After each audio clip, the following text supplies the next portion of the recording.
So maybe you're wondering, what's the Polar Cloud?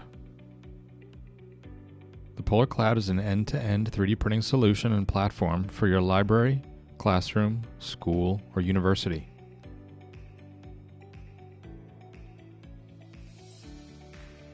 First, and most importantly, you sign in and create your school, in the cloud of course.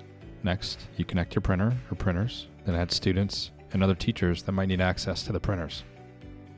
Now everyone has access to all of the school's 3D printers, based on the level of permission you've assigned them. Not to mention, they can upload their own objects, earn 3D printing badges and become CAD certified, compete in design challenges, and review a large library of 3D printing STEAM curriculum. Lucky for you, the cloud is not just a place to prepare and send prints to your 3D printer remotely. If your printer has this capability, you can make short time-lapse videos of your print, great for reviewing and sharing progress with others. There's also a very rich job request system that students and other teachers can use to share their objects for printing, no matter what their skill level is. For hybrid and other busy environments, notifications will be generated from normal use of the platform.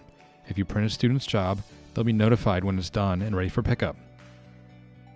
Sharing the printers doesn't mean you lose power or control over them. At the lowest level, students have view-only access and can't see other students' jobs. You can promote the students as they grow, taking on more responsibility and taking more work off your plate. There's plenty of other fun reasons to use the Polar Cloud for your 3D printing today, because access changes everything.